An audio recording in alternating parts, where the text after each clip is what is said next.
Hi all ഇന്ന് ഒരു cake വ്ലോഗാണ്. കുറച്ചധികം ഓർഡേഴ്സ് ഉള്ള ദിവസത്തെ വിശേഷങ്ങളാണ് കേട്ടോ. അപ്പോൾ കേക്കിൻ്റെ സ്പഞ്ചസൊക്കെ റെഡിയാക്കിയിട്ടുണ്ട്. തലേ ദിവസം രാത്രിയിലാണ് കേട്ടോ എല്ലാം റെഡിയാക്കിയിട്ടുള്ളത്. കഴിഞ്ഞ വ്ലോഗിൽ ഞാനിതിൻ്റെ തലേ ദിവസത്തെ വിശേഷങ്ങൾ ഷെയർ ചെയ്തിട്ടുണ്ടായിരുന്നു. അപ്പോൾ കേക്കുകളെല്ലാം റെഡി ആയിട്ടുണ്ട്. അതിനെ കട്ട് ചെയ്തിട്ട് ഇതുപോലെ ഓരോ കേക്കും റെഡിയാക്കി വെച്ചിട്ടുണ്ട്. ഇനി ഐസിങ് ചെയ്യാനേ ഉള്ളൂ. അപ്പോൾ നമ്മൾ സ്പഞ്ചസൊക്കെ ഇങ്ങനെ ഉണ്ടാക്കി വെച്ച് കാണുമ്പോൾ ഒരുപാട് കേക്ക്സ് ഉണ്ടല്ലോ എന്ന് വിചാരിക്കും. പക്ഷേ അത് 2 ടയറും 3 ടയറൊക്കെ ആണെന്നുണ്ടെങ്കിൽ നമ്മളത് സ്റ്റാക്കിങ്ങും അല്ല കേക്കുകളൊക്കെ റെഡിയാക്കി ലെയറെല്ലാം ചെയ്ത് കഴിയുമ്പോൾ ഇത്ര കേക്ക്സേ ഉണ്ടാവുള്ളൂ കേട്ടോ. പിന്നെ കൂടെ കപ്പ് കേക്ക്സും ഉണ്ട്. അപ്പോൾ അതിൻ്റെയും കേക്ക് റെഡിയാക്കിയിട്ടുണ്ട്. പിന്നെ എപ്പോഴും ഒരു കേക്ക് ഞാൻ കൂടുതൽ ഉണ്ടാക്കി വെക്കാറുണ്ട്. കാരണം പെട്ടെന്നാണ് എനിക്ക് ഓർഡേഴ്സ് വരാറുള്ളത്. അപ്പോൾ പിന്നെ ആ ഒരു സ്പഞ്ച് ഉണ്ടാക്കുന്ന ടൈം നമുക്ക് ലാഭിക്കാമല്ലോ. പെട്ടെന്ന് വരുന്ന കസ്റ്റമേഴ്സിന് നമ്മൾ സ്പഞ്ച് ഏതാണോ കയ്യിലുള്ളത് അത് വെച്ചിട്ടാണ് കേട്ടോ ചെയ്ത് കൊടുക്കാറുള്ളത്. പിന്നെ ടൈം ഉണ്ടെങ്കിൽ അതിനനുസരിച്ചിട്ട് നമ്മൾ സെറ്റ് ചെയ്ത് കൊടുക്കും. അപ്പോൾ ഒരു 1 kg മാറ്റി വെച്ചിട്ടുണ്ട് കേട്ടോ. അപ്പോൾ കേക്കിൻ്റെ ഫൈനൽ കോട്ടിങ് വരെ നൈറ്റിൽ ചെയ്ത് വെച്ചു കൂട്ടാ. കാരണം മോർണിംഗിൽ എല്ലാം കൂടി കുറച്ച് തിരക്കായിരിക്കും. പിന്നെ എല്ലാ കേക്കും കുറച്ച് നേരത്തെ ഡെലിവറി സ്റ്റാർട്ട് ചെയ്യാണ്ട് കേട്ടോ ഓരോ കേക്കുകളും. പിന്നെ ഒരു കുഞ്ഞ് കേക്ക് ഉള്ളിൽ കണ്ടോ, നമ്മൾ ഒരുപാട് മുന്നേ സ്റ്റോപ്പ് ചെയ്തിട്ടുണ്ട് കേട്ടോ ഈ ഒരു ഡ്രീം കേക്ക്. അപ്പോൾ നമുക്ക് കുറേ കാലത്തിന് ശേഷം ഒരു ഡ്രീം കേക്കിന് ഓർഡർ വന്നു. ആ ഒരു കേക്കും റെഡിയാക്കി വെച്ചിട്ടുണ്ട് കേട്ടോ. പിന്നെ ഒരു ക്രോസ് കേക്ക് ഉണ്ട്, ക്രിസ് ക്രോസ് കേക്ക് കേട്ടോ. പിന്നെ എന്തോ ഒരു വശവിശക്ക് തോന്നുന്നുണ്ട് കേട്ടോ സംസാരത്തിൽ. അപ്പോൾ ഇതാ ഡമ്മി ആണ് കേട്ടോ ടോപ്പിൽ ഞാൻ കേക്ക് ചെയ്ത് വെച്ചിട്ടുള്ളത് ഡമ്മിയിലാണ്. പിന്നെ മോർണിംഗിലാണ് കേട്ടോ ഇനി ഫൈനൽ ഓരോ വർക്കുകൾ ചെയ്യുന്നത്. പിന്നെ ഫോണ്ടൻറ്റിൽ ഒരു ടെഡി ബിയർ ചെയ്ത് കൊടുക്കാൻ പറഞ്ഞിട്ടുണ്ടായിരുന്നു. അത് മോർണിംഗിൽ അവർ പെട്ടെന്ന് മെസ്സേജ് അയച്ചായിരുന്നു കേട്ടോ. അതിൽ എന്തെങ്കിലും ഒരു കിഡ്സിനെ പറ്റിയിട്ടുള്ള ഒരു ടെഡി ബിയറോ എന്തെങ്കിലും ഒന്ന് ആഡ് ചെയ്യുമെന്ന് പറഞ്ഞിട്ടുണ്ടായിരുന്നു. അപ്പോൾ പിന്നെ പെട്ടെന്ന് ഒരു ടെഡി ബിയർ റെഡിയാക്കി എടുത്തു. ഇതൊരു 3 ടയർ കേക്കാണ്. അപ്പോൾ താഴെ ഭാഗത്ത് 2 kg ഡ്രം ബേസ് ആണ് വെച്ചിട്ടുള്ളത്. പിന്നെ താഴെയുള്ള ബേസായിട്ട് കൊടുത്തിട്ടുള്ള കേക്ക് 9.5 ആണ് കേട്ടോ. 10 ഇഞ്ചിലും കൊടുക്കാം. 10 ഇഞ്ചിൽ കൊടുത്തു കഴിഞ്ഞാൽ ഹൈറ്റ് കുറച്ച് കുറയും. ടോട്ടൽ വെയിറ്റ് 3.5 kg കേക്കാണ് കേട്ടോ. അപ്പോൾ ഹൈറ്റ് തോന്നാൻ വേണ്ടിയിട്ട് 9.5ലാണ് താഴത്തെ കേക്ക് കൊടുത്തിട്ടുള്ളത്. 9 ഇഞ്ചിനേക്കാളും കുറച്ച് കൂടും. 0.5 എന്നൊന്നും പറയാനില്ല. എന്നാലും ഐസിങ് ഒക്കെ ചെയ്ത് വരുമ്പോൾ 9.5 എന്ന് പറയാം. പിന്നെ കേക്കിൻ്റെ ഫൈനൽ ഇതാ സ്റ്റാക്കിങ്ങും അതുപോലെ എല്ലാം കഴിഞ്ഞു. പിന്നെ ഗോൾഡൻ ഡസ്റ്റ് ഇതിൻ്റെ മുകളിലായിട്ട് ജസ്റ്റ് ഒന്നിങ്ങനെ അപ്ലൈ ചെയ്യുന്നുണ്ട് കേട്ടോ. കാരണം വൈറ്റ് കളറിലാണ് കൊടുത്തിട്ടുണ്ടായിരുന്നത്. പിന്നെ അത് ഒന്നും കൂടി ഒന്ന് ഭംഗി ആയിക്കോട്ടെ എന്ന് വിചാരിച്ച് ഗോൾഡൻ കളറിൽ പേര് കൊടുക്കണം, ജസ്റ്റ് ഒന്ന് ബ്രഷ് ചെയ്യണുണ്ട്. പിന്നെ ഇത് ഡ്രൈ ആക്കണതിൻ്റെ മുന്നായിട്ട് ബ്രഷ് ചെയ്യണതാണ് കേട്ടോ ബെറ്റർ. കാരണം എന്താ പറയുക, ഡ്രൈ ആയി കഴിഞ്ഞ് കഴിഞ്ഞാൽ പിന്നെ കയ്യിലൊന്നും ആവില്ല. ഇതിപ്പോൾ നമ്മൾ ഇൻ കേസ് എന്തെങ്കിലും വല്ല ചെരിവോ ലൈന് ചെറുതായിട്ട് ചെരിഞ്ഞ് കഴിഞ്ഞ് ഒന്ന് മൂവ് ചെയ്യണമെന്നുണ്ടെങ്കിലൊക്കെ കയ്യിലൊക്കെ ആവും. അപ്പോൾ ആ ഒരു ഡ്രൈ ആക്കുന്ന സമയത്ത് തന്നെ ഗോൾഡൻ ഡസ്റ്റ് ബ്രഷ് ചെയ്ത് കൊടുക്കണേ. പിന്നെ മുകളിലായിട്ട് ടെഡി ബിയറിനെ കൊടുത്തിട്ടുണ്ട്. കുറച്ച് ഫോക്സ് ബോൾസും ബട്ടർഫ്ലൈസും സിമ്പിൾ ഡെക്കറേഷനാണ് കേട്ടോ. ബണ്ണെന്നുള്ള ഒരു ടോപ്പറും കൊടുത്തിട്ടുണ്ട് കേട്ടോ. പിന്നെ ക്രോസ് കേക്കാണ്. 3 ടയർ കേക്കിൻ്റെ കൂടെ തന്നെ കൊടുക്കാനുള്ളതാണ് കേട്ടോ ഈ ഒരു ക്രോസ് കേക്കും. അപ്പോൾ ആ ഒരു ക്രോസ് കേക്കിന് ലാവൻഡറും വൈറ്റും കോമ്പിനേഷനിൽ മുന്നേ ചെയ്തിട്ടുണ്ട്. ഈ കോമ്പിനേഷന് ആ സെയിം കളർ തന്നെ ചെയ്തോളാൻ പറഞ്ഞിട്ടുണ്ടായിരുന്നു കേട്ടോ. പിങ്ക് കളറിലാണ് 3 ടയർ പറഞ്ഞിട്ടുണ്ടായിരുന്നത്. ഓരോ ഡ്രസ്സിനനുസരിച്ചാണല്ലോ ഇപ്പോൾ കളേഴ്സ് കേക്കിൽ വരുന്നത് അല്ലേ. അപ്പം അതിന് മാച്ചിങ് ആയിട്ടുള്ള ഒരു ക്രോസ് കേക്കും കൂടി സെറ്റാക്കി കൊടുക്കുന്നുണ്ട് കേട്ടോ.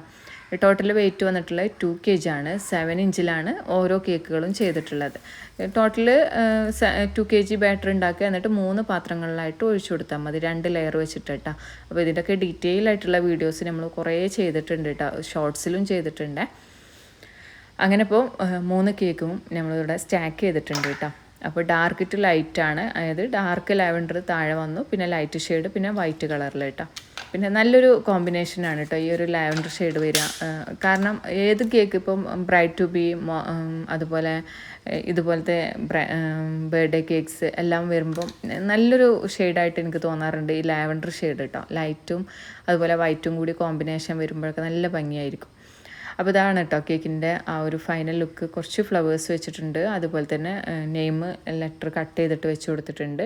ഫോക്സ് ബോൾസും ഉണ്ട് കേട്ടോ. പിന്നെ ഇതൊരു വെഡ്ഡിങ് കേക്കാണ്, സ്റ്റെൻസിൽ ഡിസൈനാണ് കേട്ടോ. 3 കേക്കിലും വന്നിട്ടുള്ളത് 3 ടയറാണ് വന്നിട്ടുള്ളത്. പിന്നെ ഈ ഒരു ഡമ്മിയാണ് ഞാൻ തലേദിവസം ഐസിങ് ചെയ്തിട്ട് ടോപ്പിൽ വെച്ചിട്ടുണ്ടായിരുന്നത് കേട്ടോ. അതെന്താണെന്ന് വെച്ച് കഴിഞ്ഞാൽ സ്പേസിൻ്റെ പ്രോബ്ലം ആയിരുന്നു. പിന്നെ നമ്മളിപ്പോൾ എന്തായാലും ഡമ്മി കവർ ചെയ്തിട്ട് ഫ്രിഡ്ജിൽ ടോപ്പിൽ ഫ്രീസറിൽ വെക്കണമെന്ന് നിർബന്ധമൊന്നുമില്ല കേട്ടോ. പിന്നെ കേക്ക് നന്നായിട്ട് കൂളായതിൻ്റെ ശേഷം സ്റ്റെൻസിൽ ഡിസൈൻ ചെയ്യുകയാണെങ്കിൽ നല്ല ഫിനിഷിങ്ങിൽ കിട്ടും കേട്ടോ. പിന്നെ ഈ ഒരു സ്റ്റെൻസിലിൻ്റെ വീഡിയോ റീൽസ് എല്ലാം ചെയ്യുമ്പോൾ കുറേ പേര് എന്നോട് ചോദിക്കണം ഇതിൻ്റെ ലിങ്ക് എവിടെ ഒന്ന് അയക്കുമോ എന്നൊക്കെ ചോദിക്കും, എവിടെ നിന്നാണ് വാങ്ങിച്ചത് അതിൻ്റെ ലിങ്ക് അയക്കുമോ എന്നൊക്കെ കേട്ടോ. സത്യത്തിൽ ഇത് ഞാൻ വാങ്ങിച്ചതല്ല. നമുക്കിപ്പോൾ ക്ലാസ് കുറച്ച് മുന്നേ വീട്ടിൽ നടന്നിരുന്നല്ലോ, ഒരു വെഡ്ഡിങ് കേക്കിൻ്റെ ക്ലാസ്, എന്താ പറയുക, ബേക്ക് ഔട്ടിൻ്റെ ഫോണ്ടൻ കവറിങ്ങിൻ്റെ ഒക്കെ ക്ലാസ്. ആ ഒരു ക്ലാസ് നടന്നിട്ട് ആഫിയ എന്നാണ് കേട്ടോ അവളെ പേര്. അവൾ പോണ സമയത്ത് അവളെ സ്റ്റെൻസിൽ എൻ്റെ വീട്ടിൽ മറന്ന് വെച്ചിട്ടുണ്ടായിരുന്നു. അതാണ് കേട്ടോ ഇത്. അപ്പോൾ ഞാൻ അവളോട് പറഞ്ഞു ഞാൻ യൂസ് ചെയ്യട്ടെ എന്ന് ചോദിച്ചപ്പോൾ അവൾ ഓക്കെ കുഴപ്പമൊന്നുമില്ല എന്ന് പറഞ്ഞു. പിന്നെ അതുകൊണ്ട് ഞാൻ അങ്ങനെ യൂസ് ചെയ്ത് പോകുന്നുണ്ട്. റിട്ടേൺ അയക്കാൻ പറഞ്ഞു കഴിഞ്ഞാൽ ഞാനത് കൊറിയർ അയച്ചു കൊടുക്കുകയും ചെയ്യും കേട്ടോ. അപ്പോൾ എന്നോട് ലിങ്ക് ചോദിച്ചിട്ട് ഞാനും പേഴ്സണൽ മെസ്സേജ് വരും വേണ്ട. ഒരുപാട് പേര് ഇങ്ങനെ വീഡിയോസ് കാണുന്ന സമയത്ത് ലിങ്ക് ചോദിച്ചിട്ട് വരാറുണ്ട് കേട്ടോ. അതാണ് ഞാൻ പറഞ്ഞത്. അപ്പോൾ 3 കേക്കും സ്റ്റാക്ക് ചെയ്തു. ടോട്ടൽ വെയിറ്റ് 2 kg ആണ്. താഴെ ഭാഗത്തായിട്ട് 10 ഇഞ്ചിലുള്ള ഡമ്മി ജോയിൻറ്റ് ചെയ്തിട്ടാണ് കേട്ടോ വെച്ചിട്ടുള്ളത്. പിന്നെ അതിന് മാച്ചിങ് ആയിട്ടുള്ള കുറച്ച് ഫ്ലവേഴ്സ് കൂടി കൊടുക്കുന്നുണ്ട്, മിക്സ്ഡ് കളേഴ്സിലാണ് കേട്ടോ. അപ്പോൾ ഒരു സിമ്പിൾ കേക്കാണ് വേണ്ടത്, പക്ഷേ കുറച്ചൊരു വെറൈറ്റി ആയിക്കോട്ടെ എന്ന് പറഞ്ഞിട്ടുണ്ടായിരുന്നു. അപ്പോൾ പിന്നെ ഒരു കുറച്ച് വെറൈറ്റി ആക്കിയിട്ട് ഫുൾ സ്റ്റെൻസിൽ ഡിസൈൻ കൊടുത്തു കേട്ടോ. പിന്നെ നമ്മളിപ്പോൾ ആർട്ടിഫിഷ്യൽ ഫ്ലവേഴ്സിൻ്റെ സെയിൽ ഇട്ടിട്ടുണ്ട് കേട്ടോ. ആവശ്യമുള്ളവരാണെന്നുണ്ടെങ്കിൽ മെസ്സേജ് ചെയ്യുക. ആർട്ടിഫിഷ്യൽ ഫ്ലവേഴ്സ് പല കളേഴ്സിലും, ഇതെല്ലാം നമ്മൾ സെയിലിന് വെച്ചതിൽ ഉള്ള ടൈപ്പുകളാണ് കേട്ടോ. അപ്പോൾ ആവശ്യമുള്ളവരെന്തായാലും മെസ്സേജ് അയച്ചാൽ മതി ഇൻസ്റ്റയിൽ കേട്ടോ. പിന്നെ ഈ ഓരോ കേക്ക്സ് വരുന്ന ഭാഗത്തായിട്ടും ഒരു ചെറിയ ഒരു ഗോൾഡൻ്റെ ലേസാണ് കേട്ടോ വന്നിട്ടുള്ളത്. ഒരു ത്രെഡിൽ വന്നിട്ടുള്ള കുറച്ച് ബീഡ്സ് ഇങ്ങനെ കുറച്ച് ഗ്യാപ്പ് വന്നിട്ടാണ് ബീഡ്സ് കൊടുത്തിട്ടുള്ളത്. അതാണ് കേട്ടോ വെച്ച് കൊടുത്തിട്ടുള്ളത്. പിന്നെ കുറച്ച് ലീഫ് കൂടി കൊടുക്കുന്നുണ്ട്. തലേ ദിവസം ഫൈനൽ കോട്ടിംഗ് എല്ലാം കഴിഞ്ഞതുകൊണ്ട് തന്നെ നമുക്ക് മോർണിംഗിൽ ഒരുപാട് തിരക്കില്ല കേട്ടോ. ഇത് സ്റ്റാക്കിങ്ങും കാര്യങ്ങളേ ഉള്ളൂ. ഒരിക്കലും നമ്മൾ ഒരുപാട് ഓർഡർ ഉണ്ടെന്നുണ്ടെങ്കിൽ രാവിലെ ചെയ്യാമെന്ന് വെക്കാൻ പാടില്ല കേട്ടോ. കാരണം എല്ലാം കൂടി ഭയങ്കര തിരക്കായിരിക്കും. ഹറിബറി ആയിട്ട് ചെയ്യുമ്പോൾ എല്ലാം ആ ഒരു പെർഫെക്ഷൻ കിട്ടണം എന്നില്ല കേട്ടോ. പിന്നെ ഇതിനിടയ്ക്കായിട്ട് തന്നെ നമുക്ക് റീൽസിൻ്റെ വീഡിയോസും എടുക്കുന്നുണ്ട്. അപ്പോൾ അതുകൊണ്ട് കുറച്ച് കൺഫ്യൂഷൻസ് ഒക്കെ ഉണ്ടാവും. കാരണം ക്യാമറ ഫോണിൻ്റെ ആംഗിൾ സെറ്റ് ചെയ്യൽ കുറച്ച് ബുദ്ധിമുട്ടായിട്ടോ. നമുക്കിത് ചെയ്ത് തരാൻ ഒരാളുണ്ടെങ്കിൽ വലിയ ബുദ്ധിമുട്ട് തോന്നില്ല. ഒറ്റയ്ക്ക് തന്നെ ചെയ്യുമ്പോൾ ക്യാമറ ഇങ്ങനെ ഫോണിങ്ങനെ ചേഞ്ച് ചെയ്യലൊക്കെ ഭയങ്കര ബുദ്ധിമുട്ടായിട്ടോ. അപ്പോൾ ചില കാര്യങ്ങൾ നമ്മളിപ്പോൾ വ്ളോഗിലില്ലാത്തത് ചിലപ്പോൾ റീലിലുണ്ടായിരിക്കും, റീലിലുള്ളത് വ്ളോഗിലുണ്ടാവില്ല. അങ്ങനെയുള്ള കുറേ വ്യത്യാസങ്ങളുണ്ട് കേട്ടോ. കാരണം നമുക്കങ്ങനെ ചെയ്യാനേ കഴിയുള്ളൂ. അപ്പോൾ എന്തെങ്കിലും ചെറിയത് ഞങ്ങൾക്ക് കാണാനും ആവശ്യമുണ്ടെന്നുണ്ടെങ്കിൽ റീല് കാണുക അല്ലെങ്കിൽ ഷോർട്സ് കാണുക. അപ്പോൾ അതിലുണ്ടായിരിക്കുമേ. അപ്പോൾ ഇങ്ങനെ ഓരോ ലീഫൊക്കെ വെച്ച് കൊടുക്കുന്നുണ്ട്. അന്നത്തെ ദിവസം എനിക്ക് തോന്നിയിട്ടുള്ളത് കുറച്ച് ഈ പിങ്ക് ഷെയ്ഡായിട്ടുള്ള കേക്കുകളാണ് എനിക്ക് 2-3 വന്നിട്ടുള്ളതെന്ന് കേട്ടോ. അപ്പോൾ എനിക്ക് ഒരു ചെറിയൊരു ഐഡിയ തോന്നിയതാണ് പിങ്ക് കേക്കുകളെല്ലാം ഒന്നിച്ചിട്ട് വെച്ചിട്ട് ഫോട്ടോ എടുക്കാമെന്ന് കേട്ടോ. അങ്ങനെ ഞാനിപ്പോൾ ഒന്നിച്ചിട്ട് ഇങ്ങനെ വെച്ചിട്ട് ഫോട്ടോ എടുക്കാനുള്ള പ്ലാനാണ് കേട്ടോ. അപ്പോൾ ഫസ്റ്റ് നമുക്ക് ബർത്ത്ഡേൻ്റെ കൂടെ ഈ ഒരു ബർത്ത്ഡേ കേക്കിൻ്റെ കൂടെ സെറ്റാക്കിയിട്ട് തന്നെ സിക്കിളും പോപ്സും ഡോണറ്റും ഉണ്ട്, അതെല്ലാം റെഡിയാക്കിയിട്ടുണ്ട്. പിന്നെ ഈ ഒരു കേക്കും ഒന്നിച്ച് ഡെലിവറി ഉള്ളതാണ് കേട്ടോ. അപ്പോൾ ഓരോ കേക്കിൻ്റെ ഫോട്ടോസും എടുത്തു കഴിഞ്ഞതിൻ്റെ ശേഷം ഇത് ഒരു കസ്റ്റമറിന് തന്നെ ഉള്ളതുകൊണ്ട് ഒന്നിച്ചിട്ട് തന്നെ അവർക്ക് വേറെ ഫോട്ടോ വേണമെന്ന് പറഞ്ഞിരുന്നു. സെപ്പറേറ്റും വേണം ഒന്നിച്ചിട്ടും വേണമെന്ന് പറഞ്ഞിട്ടുണ്ടായിരുന്നു കേട്ടോ. അപ്പോൾ ഒന്നിച്ചിട്ട് വെച്ചു. പിന്നെ അതിൻ്റെ ശേഷം ഞാൻ പറഞ്ഞ പിങ്ക് ഷെയ്ഡ് എന്നുള്ളത്. അപ്പോൾ ഈ 3 കേക്കും പിങ്ക് ആട്ടോ. ഈ ഇതിലുള്ള 1 kg 2 kgയിലുള്ള ടോൾ കേക്ക് നമുക്ക് ഈവനിങ്ങിൽ കൊടുക്കാനുള്ളതാണ്. പക്ഷേ അതിൻ്റെ ഡെക്കറേഷൻ ഇങ്ങനെയൊന്നും ഇല്ല കേട്ടോ. അത് ഞാൻ കാണിച്ചു തരാം. ഞാൻ ജസ്റ്റ് കുറച്ച് ഫോക്സ് ബോൾസൊക്കെ വെച്ചിട്ട് അതിൻ്റെ കൂടെ വെച്ച് ഫോട്ടോ എടുത്തതാണ് കേട്ടോ. ജസ്റ്റ് ഫോട്ടോക്ക് വേണ്ടിയിട്ട് മാത്രം വെച്ചതായിരുന്നു. അങ്ങനെ പിന്നെ ഈ പാക്കിംഗ് ആണ് കേട്ടോ നടക്കുന്നത്. പാക്കിങ്ങിൻ്റെ ഡെലിവറിൻ്റെ ടൈം ആയിട്ടുണ്ടായിരുന്നു. അങ്ങനെ ഓരോ കേക്കുകളും പാക്ക് ചെയ്യാണ്.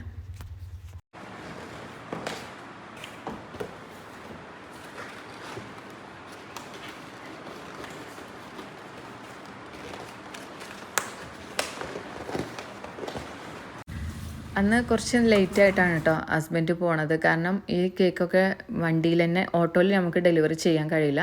അപ്പോൾ ഹസ്ബൻഡിനോട് പറഞ്ഞു നിങ്ങൾ തന്നെ ഡെലിവറി ചെയ്യണം, വേറെ വഴിയില്ല എന്ന് പറഞ്ഞുകൊണ്ട് അവർ ഡ്യൂട്ടിക്ക് കുറച്ച് ലേറ്റായിട്ട് പോകാമെന്ന് പ്ലാൻ ആക്കിയിട്ടുള്ളത് കേട്ടോ. അങ്ങനെ ഇപ്പോൾ ഡെലിവറിക്ക് വേണ്ടിയിട്ട് പോയിട്ടുണ്ട്. അപ്പോൾ ഇതങ്ങനെ വണ്ടിയിൽ ബാക്കിലായിട്ടാണ് കേട്ടോ വെച്ച് കൊടുത്തിട്ടുള്ളത്. ഒരെണ്ണം കൊണ്ടുപോയി കഴിഞ്ഞതിൻ്റെ ശേഷം അടുത്ത് കൊണ്ടുപോകാൻ വേണ്ടിയിട്ട് വന്നതായിരുന്നു. അപ്പോൾ നമുക്ക് എല്ലാം കൂടി വീഡിയോയിൽ ആഡ് ചെയ്യാൻ പറ്റില്ല എന്ന് ഞാൻ പറഞ്ഞില്ലേ. അപ്പോൾ ഇങ്ങനെ ഓരോന്ന് ചെയ്തുകൊണ്ടിരിക്കുകയാണ് കേട്ടോ. അപ്പോൾ ഇത് നമ്മൾ ക്യാമറയിൽ ഞങ്ങൾ വ്ളോഗിലാണെങ്കിലും ഫോട്ടോസിലാണെങ്കിലും ഇങ്ങനെ കാണുമ്പോൾ നല്ല നീറ്റായിട്ട് കാണാം. പക്ഷെ നമ്മൾ അതിൻ്റെ ബാക്കിൽ ഒരുപാട് സംഭവങ്ങൾ അങ്ങോട്ടും ഇങ്ങോട്ടൊക്കെ ഇട്ടിട്ടായിരിക്കും കേട്ടോ ഓരോന്ന് ചെയ്തിട്ടുണ്ടാവുക. അപ്പോൾ നമ്മൾ കിച്ചണിൻ്റെ കോലാണ് ഇപ്പോൾ നിങ്ങൾ കണ്ടത്. അപ്പോൾ പരന്ന് കിടക്കില്ലാതെ വേറെ വഴിയില്ല. കാരണം നമ്മൾ ഓരോന്ന് അതിൻ്റേതായ ഭാഗത്ത് വെച്ച് വരുമ്പോഴേക്കും നമ്മളെ ടൈം പോവും. അപ്പോൾ പിന്നെ ജസ്റ്റ് അവിടെ വെച്ച് കൊടുക്കും. അത് പണിയൊക്കെ കഴിഞ്ഞതിന് ശേഷം എടുത്ത് വെക്കാൻ നിൽക്കും കേട്ടോ. ബിസി ആവുന്ന ദിവസങ്ങളിൽ കിച്ചൺ ഇങ്ങനെ തന്നെയാണ് ഉണ്ടാവാറുള്ളത്. ഇത് നമ്മൾ നീറ്റായിട്ട് ചെയ്യണതിലോ ഒന്നിലും മാറ്റങ്ങളൊന്നും ഇല്ല കേട്ടോ. നമ്മൾ നോർമലി ചെയ്യണ പോലെ തന്നെയാണ്. പിന്നെ ഇത് കണ്ടോ, ഇത് ഒരുപാട് പേര് എന്നോട് ചോദിക്കണം കേട്ടോ, ഇങ്ങനെ കേക്ക് ചെയ്തുകൊണ്ടിരിക്കുമ്പോൾ നിങ്ങൾക്ക് ബോറടിക്കൂലേ, അല്ലെങ്കിൽ ഒരു മടുപ്പ് തോന്നൂലേ എന്നുള്ളത്. എനിക്കങ്ങനെ മടുപ്പൊന്നും തോന്നാറില്ല കേട്ടോ. നമ്മളതായ ആ ഒരു സന്തോഷത്തിൽ നമ്മൾ പാട്ടൊക്കെ കേട്ട് എൻജോയ് ചെയ്തിട്ട് തന്നെയാണ് വർക്ക് ചെയ്യണത്. പിന്നെ നമുക്ക് വേറെയും വർക്ക് വന്നിട്ടുണ്ട് കേട്ടോ. അതിൻ്റെ സ്പഞ്ചൊക്കെ ഞാനിവിടെ ബേക്ക് ചെയ്യാൻ വേണ്ടി വെച്ചിട്ടുണ്ട്.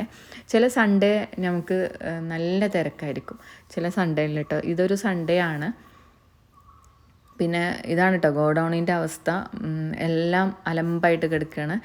ഇതൊക്കെ വർക്കൊക്കെ കഴിഞ്ഞ് ഒന്ന് റെസ്റ്റ് എടുത്തതിൻ്റെ ശേഷം എല്ലാം റെഡിയാക്കി വെക്കും. പിന്നെ ഇതിപ്പോൾ ഞാൻ ബാക്ക്ഗ്രൗണ്ടായിട്ട് ഈ ഒരു വുഡിൻ്റെ ഇതാണ് കേട്ടോ യൂസ് ചെയ്യണത്. ഇത് നമുക്ക് ഒരുപാട് മുന്നേ ഞാൻ യൂസ് ചെയ്തിരുന്നത് കത്തിക്കാൻ വേണ്ടി ബർഗറിൽ കൊണ്ടുപോയിട്ടിരുന്നു. അത് എടുത്ത് കൊടുന്ന് വെച്ചിട്ടുണ്ട് കേട്ടോ. ഇനി അതൊന്ന് റീമേക്ക് ചെയ്തെടുക്കണം. അതിൽ കുറച്ച് പണികളുണ്ട്.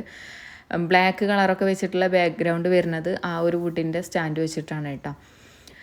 പിന്നെ ഫോണ്ടൻ്റ് വർക്ക് നടക്കുന്നുണ്ട്. ഇത് ഈവനിങ്ങിൽ വെക്കാനുണ്ടായിരുന്ന ആ ഒരു ഫോക്സ് ബോൾ വെച്ചിട്ടുള്ള പിങ്ക് കേക്കില്ലേ, അതിൽ വെക്കാനുള്ള ഫോണ്ടൻ്റ് വർക്കാണ് കേട്ടോ. അതിൻ്റെ ടൈം ആയിട്ടുണ്ടായിരുന്നു ഡെലിവറിൻ്റെ. അതിൻ്റെ മുന്നായിട്ട് കേക്കിൽ വെക്കാനുള്ള ടെഡി ബിയറൊക്കെ റെഡി ആക്കിയിട്ടുണ്ട്. ഇതാണ് കേട്ടോ ആ കേക്കിൻ്റെ ഫൈനൽ ലുക്ക് വന്നിട്ടുള്ളത്. കുറച്ച് ഫോണ്ടൻ ഡെക്കറേഷനൊക്കെ ആഡ് ചെയ്തിട്ടുള്ളത്. പിന്നെ ഈ ഒരു കേക്കിൻ്റെ ഇങ്ങനത്തെ സെറ്റ് നമുക്ക് പെട്ടെന്ന് വന്നിട്ടുള്ള ഓർഡർ ആയിരുന്നു. ഡോണറ്റ് ഫ്രൈ ചെയ്ത് കുറച്ച് ബാക്കി ഉണ്ടായിരുന്നു കേട്ടോ. അപ്പോൾ പിന്നെ അതും കൂടി ഞാൻ അതിലേക്ക് സെറ്റാക്കി, കപ്പ് കേക്കും ഡോണറ്റും. അപ്പോൾ അതിൻ്റെ ഡെലിവറി ടൈം ആയിട്ടുണ്ട്. അപ്പോൾ പിന്നെ ആ ഒരു കേക്കും റെഡിയാക്കി വെച്ചിട്ടുണ്ട് കേട്ടോ. പിന്നെ പെട്ടെന്ന് വരുന്ന വർക്കാകുമ്പോൾ ടോൾ കേക്കൊക്കെ കുറച്ച് റിസ്ക്കാണ് ചെയ്യാമെന്ന് പറഞ്ഞു കഴിഞ്ഞാൽ. കാരണം അത്യാവശ്യം കൂളിങ്ങുള്ള ഫ്രിഡ്ജ് അല്ലാന്നുണ്ടെങ്കിൽ നമുക്ക് പണി ഇട്ടു കേട്ടോ. അപ്പോൾ ആദ്യം കൂളായി ആവാൻ വേണ്ടി ഒരു ഫ്രീസറിൽ വെക്കും. അത് നന്നായിട്ട് കൂളായതിൻ്റെ ശേഷം നമ്മൾ ഡെലിവറി ചെയ്യാൻ പാടുള്ളൂ. അല്ലെങ്കിൽ ട്രാവലിങ്ങിൽ എന്തെങ്കിലും ചെറിയ കുഴപ്പങ്ങൾ വരാൻ ചാൻസ് ഉണ്ട്. പിന്നെ തലേ ദിവസം ഒരു ഹാമ്പറിൻ്റെ ബോക്സ് സെറ്റ് ചെയ്തിട്ടുണ്ടായിരുന്നു. ആ സെയിം തന്നെ നമുക്കൊരു ഹാമ്പർ കൂടി സെറ്റ് ചെയ്യാനുണ്ട് കേട്ടോ. അപ്പോൾ ഒരു ഗണേഷ് വെച്ച് കവർ ചെയ്ത കേക്കും ഉണ്ട്. പിന്നെ അതുപോലെ അതിൻ്റെ കൂടെ കുനാഫിൻ്റെ ഒരു ചെറിയൊരു കപ്പും കൂടി ഉണ്ട് കേട്ടോ. അന്ന് ഉച്ചയ്ക്ക് ഫുഡ് കൊണ്ടുവരികയാണ് കേട്ടോ ചെയ്തിട്ടുണ്ടായിരുന്നത്. അപ്പോൾ അതൊക്കെയാണ് ഇതെന്താ ഇങ്ങനെ വീഡിയോയിൽ കാണിക്കാൻ കാരണം എന്ന് വെച്ച് കഴിഞ്ഞാൽ, കുറേ പേര് നമ്മളെ വീഡിയോസ് കാണുന്നവർ കമൻറ്റ് വരാറുണ്ട് കേട്ടോ, ഞങ്ങൾക്ക് എന്നാ ഇതുപോലെ വർക്ക് വരിക എന്നുള്ളതൊക്കെ. നമുക്ക് വർക്ക് വരുന്നതും ചെയ്യണതൊക്കെ ഭയങ്കര സന്തോഷമാണ് വരുമ്പോഴൊക്കെ. പക്ഷേ അതിനനുസരിച്ച് അത്യാവശ്യം ഹാർഡ് വർക്ക് ചെയ്യണം കേട്ടോ. നല്ലോണം പണിയെടുക്കണം. പണിയെടുക്കുക എന്നറിയില്ല, അതുപോലെയാണ് ഈ സംഭവങ്ങളൊക്കെ നമ്മൾ ചെയ്തു വരുമ്പോഴേക്കും നമ്മൾ ഒരുവിധം കുഴഞ്ഞു പോവും. എന്നിട്ട് പിന്നെ ക്ലീനിങ് വേറെ കിടക്കുന്നുണ്ടാവും. ആ ക്ലീനിങ്ങൊക്കെ കഴിയുമ്പോഴേക്കും നമുക്ക് ഒന്ന് കിടന്നെങ്കിൽ എന്ന് വിചാരിക്കും. അതിനിടയ്ക്ക് ഗസ്റ്റ് കൂടി വന്നു കഴിഞ്ഞാൽ പറയും വേണ്ട കേട്ടോ. ഇപ്പോൾ എൻ്റെ ഉമ്മയും ആങ്ങളുടെ മക്കളൊക്കെ വന്നിട്ടുണ്ടായിരുന്നു. ഉമ്മ വരുമ്പോൾ പിന്നെ വിഷയമില്ല, ഉമ്മ കുറച്ച് പാത്രമൊക്കെ കഴുകി വെക്കും. കാരണം ഡിഷ് വാഷറിൽ ഇടാൻ പറ്റാത്ത പാത്രങ്ങളില്ലേ, അതൊക്കെ ഉമ്മ കഴുകി വെക്കാറാണ് കേട്ടോ. അപ്പോൾ ഉമ്മ വന്നു കഴിഞ്ഞാൽ കുറച്ചൊക്കെ ഹെൽപ്പ് ചെയ്യും. പിന്നെ മക്കളെ ഞാനിതുപോലെ വേസ്റ്റ് കൊണ്ടിടാനും അതുപോലെ എന്തെങ്കിലുമൊക്കെ അവർക്കോട്ട് പറ്റുന്ന ജോലികളൊക്കെ ആണെങ്കിൽ ഞാൻ അവരെ ബുദ്ധിമുട്ടിച്ചിട്ട് തന്നെ ചെയ്യിക്കാറുണ്ട് കേട്ടോ. അവർക്ക് ബുദ്ധിമുട്ടല്ലേ എന്ന് വിചാരിച്ചിട്ട് വിളിക്കാതിരിക്കുകയൊന്നുമില്ല. അത്യാവശ്യം കാരണം നമ്മൾ ചെയ്യുന്ന വർക്കിൻ്റെ ബുദ്ധിമുട്ട്, റിസ്ക് കാര്യങ്ങൾ അവരും അറിയണം. ഇനിയിപ്പോൾ മക്കളായാലും ഹസ്ബൻഡായാലും ഞാൻ അങ്ങനെ ചിന്തിക്കുന്ന ഒരാളാണ് കേട്ടോ. നമ്മളെ വർക്ക് എത്രത്തോളം റിസ്ക് ഉള്ളതാണെന്നുള്ളത് ചിലവരൊക്കെ പറയാറുണ്ട്. നമ്മൾ എത്ര ചെയ്താലും വീട്ടിലുള്ളവർക്കോ അല്ലെങ്കിൽ മക്കൾക്കോ അതിൻ്റെ വില ഇല്ല എന്ന് പറഞ്ഞ് ഒരുപാട് പേര് എന്നോട് എക്സ്പീരിയൻസ് പറഞ്ഞിട്ടുണ്ട് കേട്ടോ. അപ്പോൾ അതുകൊണ്ട് നമ്മൾ ചെയ്യുന്ന ജോലി എത്രത്തോളം ബുദ്ധിമുട്ടാണെന്നുള്ളത് വീട്ടിലുള്ളവരും അറിയണം. അപ്പോൾ അവർക്ക് നമ്മളെ ഹെൽപ്പ് ചെയ്യാനുള്ള ആ ഒരു മൈൻഡ് കൂടി വരും. കഴിയണതും എല്ലാവരും കൂടി സന്തോഷത്തോട് കൂടിയിട്ട് ചെയ്യുക കേട്ടോ. അപ്പോൾ അതിൽ പഠിച്ച് നമുക്കൊരു ബർക്കത്ത് കൂടി തരും. അപ്പോൾ അത് ഞാൻ ഈ കിച്ചണിൻ്റെ അവസ്ഥയെല്ലാം കാണിച്ചത് എന്നെപ്പോലെ ആവാൻ ആഗ്രഹിക്കുന്നവർക്ക് റിസ്ക് എടുക്കാൻ ഓക്കെ ആണെങ്കിൽ അതുപോലെ ആവാൻ പറ്റും. അത്യാവശ്യം കഷ്ടപ്പെട്ടാൽ തന്നെ നമുക്ക് അത്യാവശ്യം വർക്കുകൾ ചെയ്യാനും അതിൽ എന്തെങ്കിലുമൊക്കെ ആവാനും പറ്റുള്ളൂ. അപ്പോൾ ഇത്രയേ ഉള്ളൂ കേട്ടോ ഇന്നത്തെ വീഡിയോ. കുറേ ഡെക്കറേഷനും കുറേ കാര്യങ്ങളൊക്കെ ഉണ്ട്. നമുക്ക് എല്ലാ ഡെക്കറേഷനും ഒക്കെ ഡീറ്റെയിൽ ആയിട്ട് വീഡിയോയിൽ കാണിക്കുക എന്ന് പറഞ്ഞു കഴിഞ്ഞാൽ ഒരുപാട് സ്പേസ് വേണം കേട്ടോ ഫോണിലും. അപ്പോൾ സ്പേസിൻ്റെ പ്രോബ്ലം നല്ലോണം ഉണ്ട്. കാരണം എന്താ വെച്ചാൽ ഒരുപാട് വ്ളോഗുകൾ ഇനിയും വരാനുണ്ട് കേട്ടോ. അപ്പോൾ ഇൻഷാ അല്ലാ ടൈമിൻ്റെ പ്രോബ്ലം കൊണ്ടാണ് വീഡിയോസ് ഇടുന്നതൊക്കെ നല്ലോണം ലേറ്റ് ആവണത്. അപ്പോൾ തുടർന്ന് വീഡിയോസൊക്കെ ഇടാൻ വേണ്ടിയിട്ട് ശ്രമിക്കുന്നുണ്ട്. അപ്പോൾ ഈ ഒരു വീഡിയോ നിങ്ങൾക്ക് ഇഷ്ടമായാലും എന്തായാലും ലൈക്ക് ചെയ്യുക, ഷെയർ ചെയ്യുക. അതുപോലെ ചാനൽ സബ്സ്ക്രൈബ് ചെയ്യാതെ കാണുന്നവരാണെങ്കിൽ ചാനൽ ഒന്ന് സബ്സ്ക്രൈബ് ചെയ്യുക, സപ്പോർട്ട് ചെയ്യുക. പിന്നെ ഇതിൻ്റെ കൂടെ തന്നെ ഇൻസ്റ്റഗ്രാം പേജ് ഫോളോ ചെയ്യാത്തവരാണെങ്കിൽ എന്തായാലും ഒന്ന് ഫോളോ ചെയ്യട്ടോ. ഞാൻ പുതിയ പുതിയ കേക്കിൻ്റെ കാര്യങ്ങളൊക്കെ ഇൻസ്റ്റയിലാണ് ഇടുക. നമ്മൾ വ്ളോഗ് ചെയ്യുമ്പോൾ കുറച്ച് ലേറ്റായി പോകും. എഡിറ്റിങ്ങിൻ്റെ പ്രോബ്ലം ഒക്കെ നമുക്ക് ടൈമിൻ്റെ ചെറിയ ചെറിയ പ്രശ്നങ്ങളാണ് കേട്ടോ. അപ്പോൾ എന്തായാലും ഇൻസ്റ്റഗ്രാമും കൂടി ഒന്ന് ഫോളോ ചെയ്യട്ടോ. അപ്പോൾ അടുത്ത വീഡിയോയിൽ കാണാം. താങ്ക്